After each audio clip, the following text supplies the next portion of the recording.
Welcome. Let us study the Spectral Shield Throw Gladiator. Gladiator is a class specializing in bleed and block.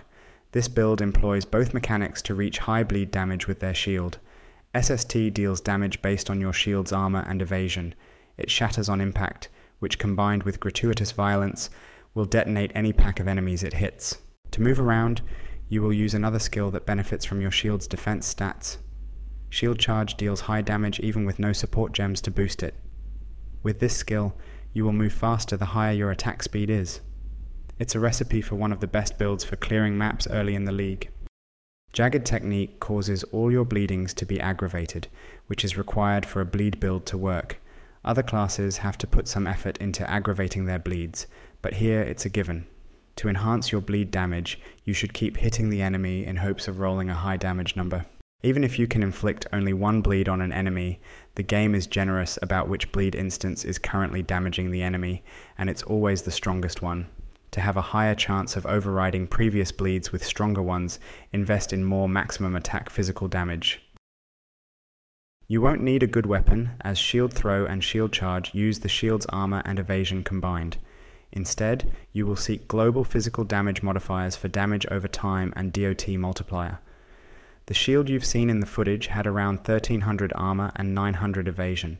The build is tanky because of its high and lucky block chance. With Versatile Combatant, you can easily cap your attack and spell block chance at 70% and 65% respectively. You'll also have a high maximum life, cap suppression, around 50k armor, endurance charges, and life regeneration. Clear speed is very good with its guaranteed explosions on kill and fast movement speed. Boss damage is low, up to around 3 million DPS, maybe a bit more. The build is supposed to work on a very low budget with no unique items required as it's a league starter.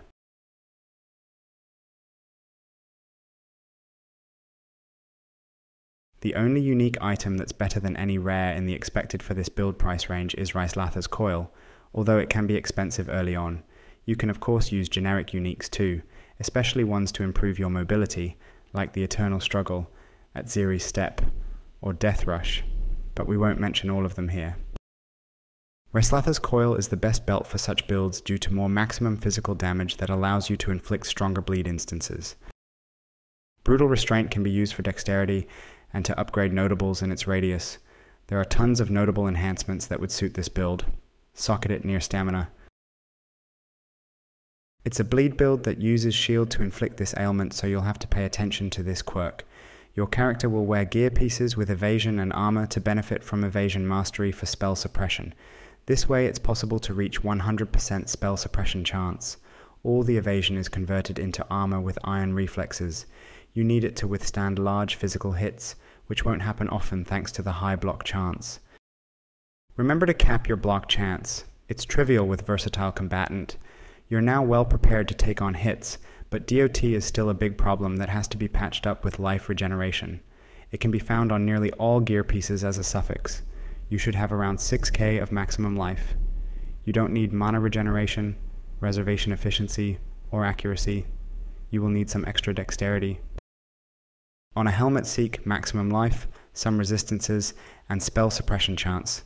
For the Eldritch mods, you can get an increased vulnerability curse effect and reduced shock effect on you. Body armor. For prefixes, try to get armor and evasion with maximum life. For suffixes, get resistances and spell suppression. For Eldritch mods, you may pick up 10% of physical damage taken as elemental, increased global physical damage, or life recoup. Almost all modifiers on a weapon are local, thus useless, as you use a shield to hit. There are, however, some global modifiers worth paying attention to. The easiest way to gain a lot of armor and evasion on a shield is to get a mixed base with prefixes that increase armor and evasion. Try a cardinal round shield. There are also tons of useful suffixes, but don't pay too much attention to them. A perfect shield will cost too much. On your gloves, you can get maximum life, resistances, suppression chance, life regeneration, and dexterity. For the Eldritch mods, seek spell suppression chance and physical damage over time multiplier. Maximum life, spell suppression, and movement speed are your top priorities on boots. For the Eldritch mods, seek chaos resistance, life regeneration, or faster bleeding. Use a rare belt only if you cannot afford Rislatha's Coil or if you're short on resistances. There are plenty of useful modifiers, and an Abyssal Socket if you happen to have a Stygian Vice. Amulet is a great source of maximum life, attributes, resistances, DOT multiplier, and life regeneration. On rings, seek mainly attributes with maximum life.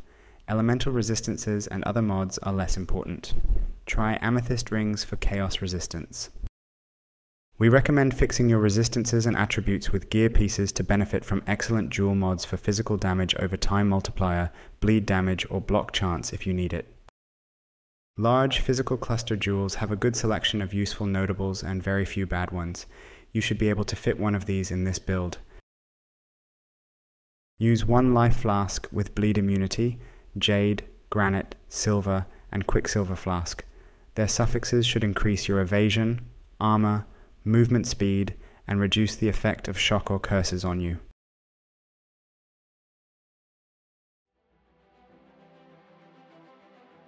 Spectral Shield Throw deals damage derived from your shield's armor and evasion combined via a projectile that shatters on impact. Link it with Volatility, Brutality, Cruelty, Swift Affliction, and Vicious Projectile support gems. Since you have a good shield, you may as well use a mobility skill that benefits from it. You will deal a lot of damage with shield charge, but its primary role is to keep you moving. Link it with Maim, Fortify, and faster attack support gems. Blood Rage grants more attack speed and frenzy charges on kill for more damage. Phase Run grants phasing and movement speed, which is very useful. Link these two with automation and more duration support gems to have them active whenever they're off cooldown. Molten Shell absorbs a portion of incoming hit damage. It scales up with your armor. Link it with Cast when damage taken and more duration support gem to trigger it automatically whenever you're in danger. Pride increases the physical damage nearby enemies take. It's more effective after 4 seconds. You have only 1 non-life reserving aura. Link it to Eternal Blessing to make it reserve no mana and no life at all. Vitality regenerates life. It's your main defensive layer against damage over time. You have to reserve life with Arrogant support due to Blood Magic on Skill Tree and Eternal Blessing on Pride.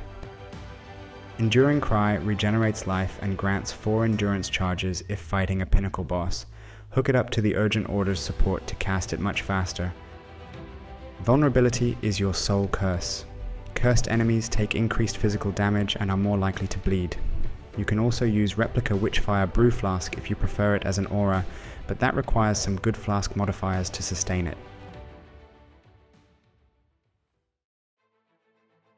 You can kill all the bandits, or help any of them for a nice bonus. Alira is good at the start if you struggle with resistances, but Eramir and Kratin are the best options late game. For the major god pick Brine King to be stun immune after getting stunned, freeze immunity, and reduced effect of chill on you.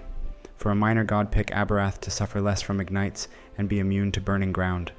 The passive skill tree is a source of maximum life, bleed damage, physical damage, chance to bleed, damage over time, block chance, armor with evasion, and the maximum frenzy and endurance charges that are on your way.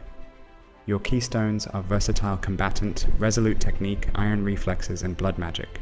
Your masteries are Block Mastery for maximum block chance, or chance to block spell damage if you're not yet capped, Evasion Mastery for spell suppression chance, but only if you meet the conditions, 2 Physical Masteries for more maximum physical damage, and increased physical damage with skills that cost life, Bleeding Mastery for damage over time multiplier for bleeding per endurance charge, Armor and Evasion Mastery for armor and evasion per endurance and frenzy charge, and damage over time mastery to take less damage over time. That is all for this guide. Like the video and subscribe to the channel. See you soon.